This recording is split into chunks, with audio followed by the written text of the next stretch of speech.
Welcome, viewers, to our ongoing program, Nuclear Free Future Conversation, coming to you from Channel 17, Center for Media and Democracy, here in Burlington, Vermont. I'm your host, Margaret Harrington, and viewers, let's welcome a returning and special guest, Kevin Camps, radioactive waste watchdog for Beyond Nuclear in DC and in Maryland. Thank you so much. And for the whole United States, welcome back, Kevin Camps. Thank you for having me, Margaret. Yes, and we're going to continue on part two of the subject we had the last program, which is the sale of Energy Vermont Yankee to North Star equals consequences. And Kevin, could you start off with one of the consequences that you just touched upon the last time, which is the storage of spent nuclear fuel at Energy Vermont Yankee, and how the sale, which was just approved by the Public Utilities Commission here in Vermont, so giving the go-ahead for the sale of Vermont Yankee to North Star. So this just happened last week. That sale is approved by the authorities here. And so let's start off with the storage of spent nuclear fuel at Energy Vermont Yankee. Sure. Well, even if the cleanup and the demolition of buildings at the site were to go smooth, which is a huge question mark, there would still be the question of the irradiated nuclear fuel. And there is more than 50 containers, and Holtec is the provider of the containers, this company Holtec International, which is New Jersey based, and now North Star, which is a coalition of companies, a consortia, is going to be in charge of the on-site storage of the highly radioactive waste, the irradiated nuclear fuel. And significantly, North Star is connected to a major national proposal for centralized interim storage in extreme West Texas, which is variously called Waste Control Specialists, which is one of the North Star partners, also called Interim Storage Partners, a new name for it. It involves companies like Arriva of France, which is a French government-owned company, and plays a major role in North Star. Arriva, by the way, has changed its name recently to Orano. It used to be called Kojima. They change their names all the time.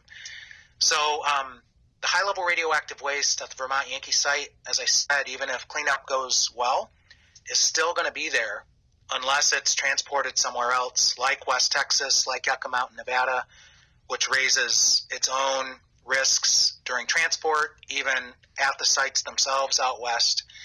So one issue that we should talk about that very much involves New England from the start back in 2002 is called hardened on-site storage, which is really the environmental movement's consensus opinion.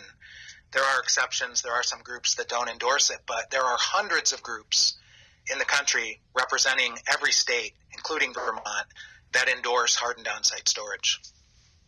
Well, when we can talk about it, but is it a possibility that North Star will have hardened on-site storage at Vermont Yankee? No, what North Star has proposed, what Entergy has already done, and what North Star will continue to do on site at Vermont Yankee is not hardened on-site storage. So I mentioned the Holtec International containers, the dry casks. There are more than 50. I don't know the exact number at Vermont Yankee. And the good news is that the first step in hardened on-site storage is get the irradiated nuclear fuel out of the storage pool, the wet indoor storage pool. And they have done that at Vermont Yankee. They did it earlier this year, August of this year. They announced the completion of the emptying of the pool. So that's good news. But the bad news is that the dry cask storage installed on site does not measure up in any way, shape, or form to what's required under hardened on-site storage principles. So a few examples. Holtec International is infamous for the quality assurance violations associated with its containers. Shoddy materials, shoddy workmanship. Whistleblowers like Oscar Shirani of Exelon Nuclear in Illinois, Dr. Ross Landsman of the Nuclear Regulatory Commission, Midwest office near Chicago, way back in the year 2000, 18 years ago, raised red flags about the quality assurance violations associated with Holtec containers. Those violations have never been rectified. And so Oscar Sharani, the industry whistleblower, had questions about the structural integrity of the Holtec containers sitting still in on-site storage at a place like Vermont Yankee, let alone traveling down the train tracks in this country. Is it possible, Kevin, that those issues were brought up before the Vermont legislature when they decided to go ahead with the purchase of the Holtec containers? Were those concerns raised before the purchase of the Holtec containers? Not adequately, I would say, and certainly now that they've blessed the sale agreement, and of course the Nuclear Regulatory Commission has also signed off on it, there's just this downplaying of the risks associated with dry cask storage. And this is a nationwide problem, not just a Vermont Yankee. But I mentioned that New England has been very involved in the development of hardened on-site storage, and the lead group in that is Citizens Awareness Network of the Northeast. So the 2002 date I mentioned was a conference, a summit that CAN organized in Connecticut at Wesleyan U in Middletown. It was a major gathering of the anti-nuclear movement in the United States, and it was right on the eve of major decisions in the U.S. Congress about the Yucca Mountain dump targeted at Nevada. Congress, both the House in May of 2002 and then the Senate July of 2002, voted to override the state of Nevada's veto against the dump, allowing the dump to go forward. It's been largely stopped since the Obama administration essentially canceled the Yucca dump. Now the Trump administration is trying to revive it. But CAN, at that conference, that was the first time that this idea of hardened on-site storage was introduced. And the phrase was actually coined and the concept by Dr. Arjun Makhijani of Institute for Energy and Environmental Research in Tacoma Park, Maryland. And then shortly after that, CAN commissioned a study that was carried out by Dr. Gordon Thompson of Institute for Resource and Security Studies in the Boston area that put flesh on the bones of the concept, an 80-page paper that Gordon wrote. And one of the points that I wanted to mention that Gordon brought up was, and Arjun did too, was the security vulnerability of dry cask storage. Granted, the pools are extremely vulnerable to accident or attack, but so too are the dry casks, and that's why significant upgrades to safety and security are required under hardened on-site storage, which Nuclear Regulatory Commission and other authorities have never required, still don't. So a scenario would be, attackers with explosives, remote-fired weapons, sophisticated attackers could blow open the dry cask storage, could set it afire. And Dr. Thompson, more than anyone else I know, has raised the warning about the possibility that you could set fire, ignite the fuel in dry cask storage, and then disastrous releases of radioactivity would flow out of the dry casks. And that's why the requirement under HOS, for short, hardened on-site storage, the requirement for fortifications for security purposes, which is absolutely not required at all in the United States. In fact, they line up dry casks like bowling pins out in the open in plain sight, which places like Germany, Switzerland, and now Canada do not allow. They require at least concealment of the waste in buildings, somewhat hardened buildings, not adequately in our opinion, but much better than here. And there's a couple examples in the United States where companies, nuclear utilities, were forced by public pressure to at least have earthen berms, walls of dirt surrounding the dry cask storage, concealing the dry casks, which would prevent at least line-of-sight attacks with something like a remote-fired anti-tank missile. Places like Prairie Island, Minnesota, that has taken place, and also Palo Verde, Arizona, which is the largest nuclear power plant in the U.S. But those are the only two examples in the country where they've at least concealed the dry casks from line-of-sight attack. So now we are here in Vermont, and we're stuck with the storage, which is quite visible and vulnerable with the irradiated fuel, and that North Star says it will clean up the site no later than 2021, compared to the site's current owner, or the former site's owner, Entergy, which was going to do the cleanup in 2053. So this sounds like good news, except that the issues that you are raising right now, which is a very clear and present danger. So could you go into more of the quality assurance program problems with Holtec, and what we can do about it? Like you mentioned the Citizens Awareness Network, but this is for the general public too, so that we just can't simply accept that the Public Utilities Commission has approved this, and that it's just going to go on. And as you were saying, it loops back to decisions made a long time ago with the Holtec containers. Oh. Yeah, so just jump back to those dates you mentioned. The 2019 date is the start date for decommissioning activities that North Star has committed to. Either 2019 or 2021 at the latest, to start decommissioning, where Entergy had said they were going to sit on the plant for decades, and 2053 was, I believe, their start date. Yeah. But the end dates that North Star has committed to, supposedly, is 2030 at the latest. And even earlier, they've said 2026 they'll be finished. But again, the Conservation Law Foundation has really questioned the enforceability of those commitments by North Star. Yeah, they've said it. Talk is cheap. What are the actual mechanisms of enforcing that requirement? And that's where the questions start to rise. So one thing I would point out, you asked what people can do, and I would point out that some of the parties to this decision, including the New England Coalition on Nuclear Pollution and the Conservation Law Foundation, which never signed off on this. CLB did not sign off on this agreement, this decision.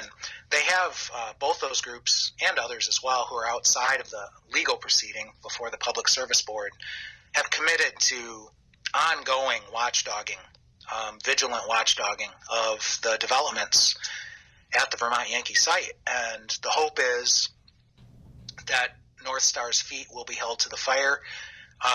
The state of Vermont, its various agencies like the Public Service Board, like the Agency Financial Resources, and others have a very significant role as the legal obligated protectors of the public good in Vermont to make sure that North Star lives up to each and every commitment that it's made. So that's some hope, and the way that citizens in Vermont can make a difference is to urge the state at every turn to do the right thing and to protect not only current generations but future generations. And one devilish detail would be that North Star has only committed to a 4-foot deep cleanup at the Vermont Yankee site. And so if and when contamination is found at the site that goes deeper than 4 feet, the people of Vermont have to demand of the state that the state require that North Star clean up comprehensively. And by way of an example, at Connecticut Yankee, really a sister plant to Vermont Yankee, the contamination extended down, not feet, not tens of feet, but hundreds of feet down. So you can see that a 4-foot deep cleanup could well be insufficient at Vermont Yankee. And we know from 2010 and even a little bit before that there were major leaks going on at Vermont Yankee from underground pipes, which under oath Entergy tried to deny even existed. And that lie that Entergy attempted to get away with was really a turning point in the entire battle to shut down the reactor of Vermont Yankee. It essentially lost whatever support it still had in the state of Vermont for lying under oath to the state, to the population. And that leakage is really the big question mark. How deep does the contamination go? And folks are going to have to press at every opportunity that contamination is cleaned up comprehensively. Otherwise, it's going to leak out into the Connecticut River, into the surface, and blow with the wind and flow with the water and contaminate the food supply. And the hazardous persistence of some of these radionuclides is mind-boggling. I mean, tritium got a lot of attention during the leak at Vermont Yankee, its hazardous persistence is over 120 years, which is a long time. But other radionuclides, which very well could be in that contamination, would include cesium-137 with a 300-year hazardous persistence. Strontium-90 is 300 years. And if it happens that there's any plutonium in there, and I don't know that there is, but other sites in the country like Big Rock Point in Michigan did have plutonium contamination, that hazardous persistence is measured in the range of 240,000 years. So that can't be left behind. But just to give an example of how bad a regulator the Nuclear Regulatory Commission is, they have allowed plutonium contamination at Big Rock Point to remain in the soil, in the groundwater, and very likely in the sediments of Lake Michigan with no rectification. So anybody exposed to even a microscopic speck of plutonium inhaled into the lung is at greatly enhanced risk of lung cancer, and that's an ongoing hazard at the Big Rock Point site in Michigan, even though it's supposedly fully decommissioned and available for unrestricted reuse for any activity to take place on that site. And we've had to fend off various attempts in the past to turn the Big Rock Point site into a state park. And the image of school children being bussed in, they were going to build a museum glorifying nuclear power, and having children romp around that site and having people in the lake swimming, that was what motivated us to stop that proposal about a decade ago. It seems, Kevin, just listening to what you said just now, that we're in a circular movement, like there's progress and progress going around, and then we're going back to like the 4 feet, which goes back to the underground pipes at Vermont Yankee, which was brought to our attention by Arnie Gunderson, Fairwinds Energy Education, right here. And when he questioned how deep were the underground pipes? Do you recall? No. I don't recall exactly, but it occurs to me that there very well could be underground pipes and other structures that are much deeper than 4 feet down at the Vermont Yankee site. Yeah. So the question again remains, do they plan on leaving underground pipes contaminated with radioactivity on site and just cover it up? Yeah. And an infamous example of this, it's somewhat apples and oranges because it's a nuclear weapons site, but still the radioactivity is the question, is the Rocky Flats, Colorado plutonium pit production facility for nuclear weapons, where very significant plutonium contamination was left behind. And again, it was this arbitrary, we're only going down so deep. And then they layered it over with some clean fill on top. But nature being what it is, the winds, the waters, erosion, the plutonium at Rocky Flats is going to find its way to the surface, is going to flow with groundwater and harm people significantly in not just the near-term future, but in the long-term future. And those are the kind of risks, to bring it back to Vermont Yankee, that have to be prevented by a comprehensive cleanup and a very careful safeguarding of the high-level radioactive waste for as long as it remains on site, which at this point is indefinitely, because, we're going to fight the centralized interim storage proposals in Texas, which is North Star, because Waste Control Specialists is North Star. That's where North Star would like to ship Vermont Yankees high-level radioactive waste, and a national coalition of environmental groups and environmental justice groups is fighting hard to stop that. And there's a second proposal just 40 miles from the Texas site. It's called Holtec and Eddie Lee Energy Alliance in southeastern New Mexico. Holtec provided the containers at Vermont Yankee. Well, Holtec wants to open a centralized interim storage facility in New Mexico. We're fighting that as hard as we're fighting the Texas site. They're really sister proposals. They're twin proposals. They're saying which one, and perhaps both, they can get away with. So we're going to try to stop those from opening in the early 2020s, which is when these companies would like to start shipping the waste out west. Vermont would be hard hit by New England shipments coming through by rail.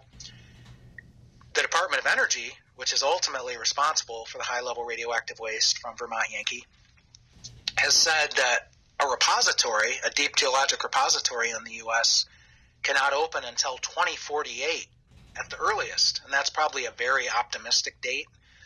So you can see that, if we're able to fend off the centralized interim storage, the high-level waste will remain at Vermont Yankee for decades to come, and that's why hardened on-site storage calls for quality assurance, for well-designed and well-fabricated dry casks, and the Holtex, to get back to your last question, badly fail these tests. So the quality assurance violations include such things as faulty welding. Welders who were not qualified to be doing the job were the ones who did the job. They used shoddy welding materials, and they even went so far, in order to meet a production deadline, of supercooling the welds when welds are supposed to be allowed to cool at their own rate in normal room temperature. So they would do things like immerse the welds in cold water baths. They would put fans on the welds. They would put air conditioning on the welds, introducing brittleness into the welds. The welds are the weak spot on the Holtec containers. They're supposed to last, like we were kind of just talking about, not just years or decades, but perhaps centuries. Because what are they going to do? Are they going to open up these containers and replace them with new containers when they begin to fail? That's a very dubious proposition. Well, Kevin, when you're talking about the welding, is that with the manufacturer of the containers, or is it on site at Vermont Yankee? No, the containers, especially the inner containers that actually hold the irradiated nuclear fuel, the canisters they're called, those are fabricated elsewhere. Holtec's fabrication facility is in the Pittsburgh area, and it used to be a separate company, a subcontractor called U.S. Tool and Die.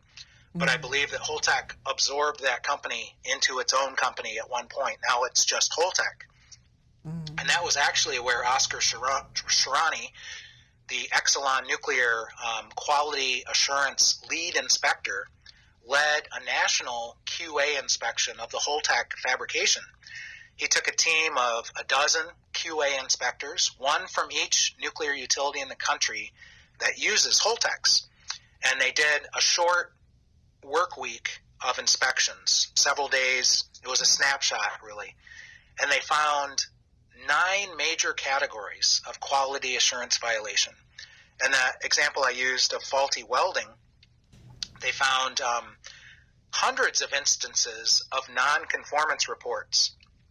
And the way that Shirani gave an example of this was he compared it to, if you know you're going to speed through a school zone, you've already got the checks written for your ticket that the police give you when they pull you over, if they pull you over. You just hand them the check because you had already written it. So what Holtec had done is they had already written the non-conformance reports just in case the Nuclear Regulatory Commission called them on it, and they explained away why this faulty welding was not a problem. So you can see that the regulations are so lax that the companies know they can get away with it, and so they do. And what this is doing is introducing untold risks down the road in the future for the failure of these containers, whether the failure would take place at the Vermont Yankee site itself, or during transportation out west, or at the centralized interim storage, or in a deep geologic repository. Once these containers fail and begin to release their contents, that is going to be a disaster wherever it takes place. And meanwhile, there is the subtext of what you're saying is that the decision making has been handed over to the corporations and the companies, whereas the oversight did the Nuclear Regulatory Commission call out Holtec for their inadequacy? No, it was very shameful behavior by the Nuclear Regulatory Commission. Yeah. The NRC had just done a quality assurance inspection some months before Shirani led his industry team, and they found nothing wrong. And then Shirani and his team of other QA inspectors from other companies, it wasn't just Shirani, it was his whole team that found these problems, representing essentially the nuclear power industry of this country. And Shirani would not let it go, though. And he took his case to the Department of Labor. He took his case to the Nuclear Regulatory Commission. Office of Inspector General, and I actually sat in on those proceedings at the Office of Inspector General, which is supposed to be an internal self-policing watchdog at the Nuclear Regulatory Commission, but it's completely sold out. It's completely bankrupt. It's a rear guard for the NRC. Their final report on Shirani's allegations was a whitewash. They said that although they could not disprove Shirani's allegations, what they could say is that the NRC had done nothing wrong. And the reason they could get away with saying that is that the regulations are so lax at the NRC. In some sense, they're non-existent. And so Shirani never let go of this. He was blacklisted from industry because he would not let go. He never got a job again in the U.S. nuclear power industry. He had to move overseas for work. So they yet again made an example of a whistleblower, Shirani, who died tragically young at age 51, about a decade ago. I would not be surprised if the stress that he lived through for several years because of his integrity contributed to his early death.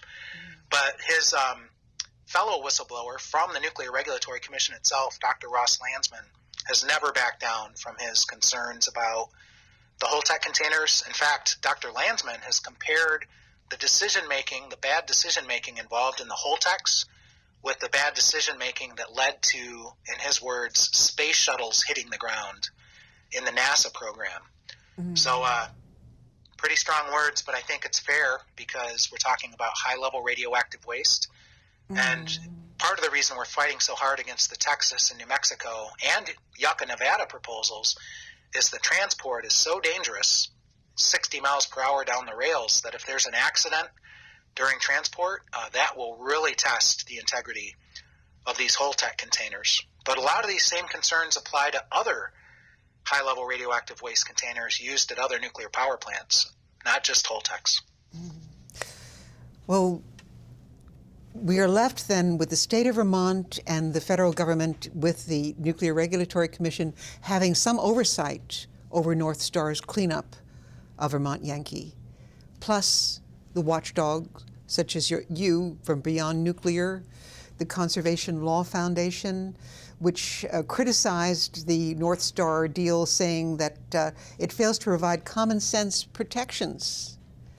And what are some of those common sense protections that that you and the Conservation Law Foundation would want?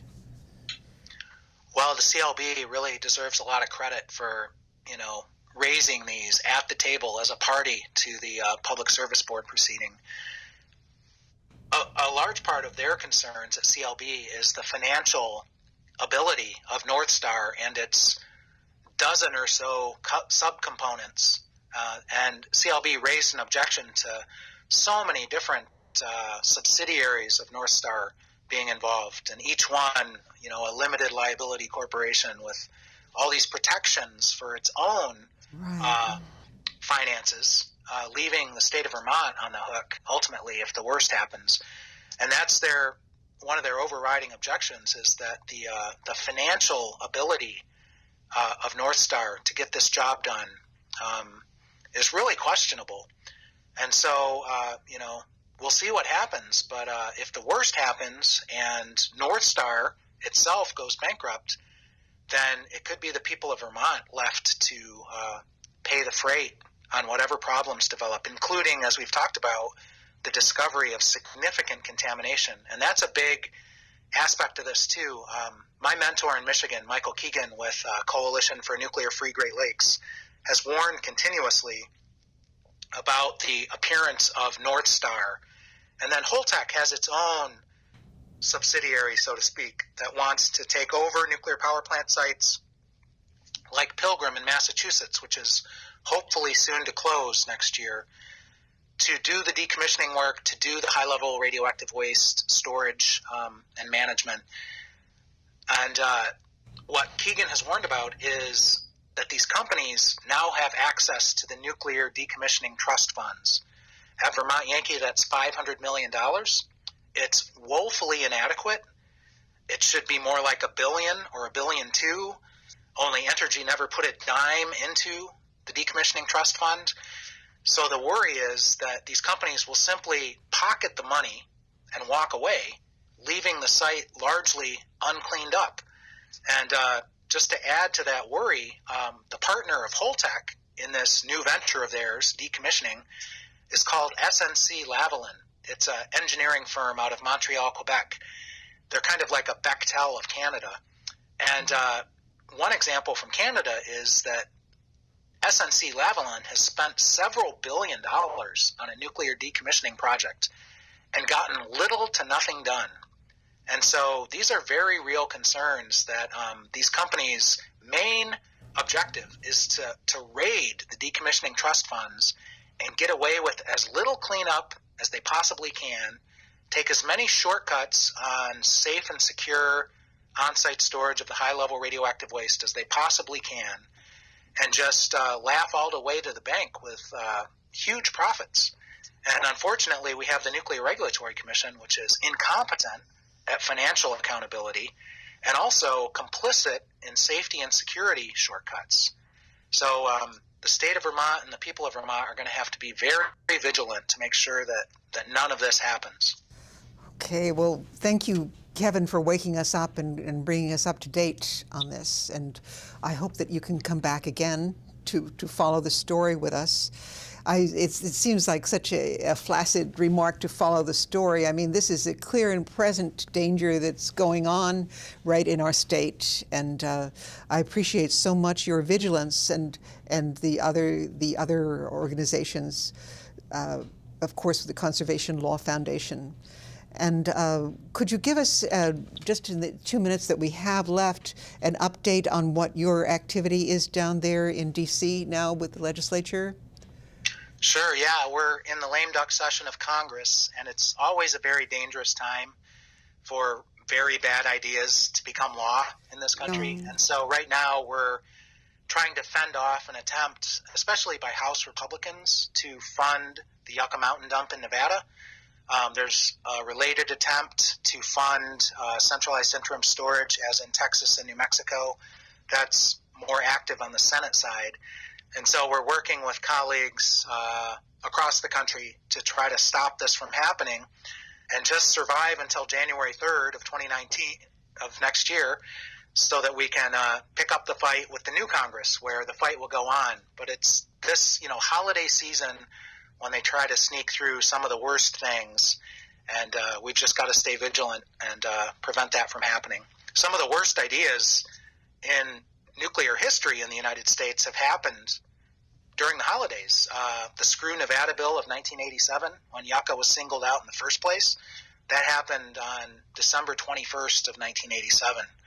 The nuclear loan guarantees of 2007 to build new reactors at public expense, that happened on December 23rd of 2007. So you can see that holiday time, and especially lame duck holidays, are a very dangerous time on these issues. So we'll try to stop them.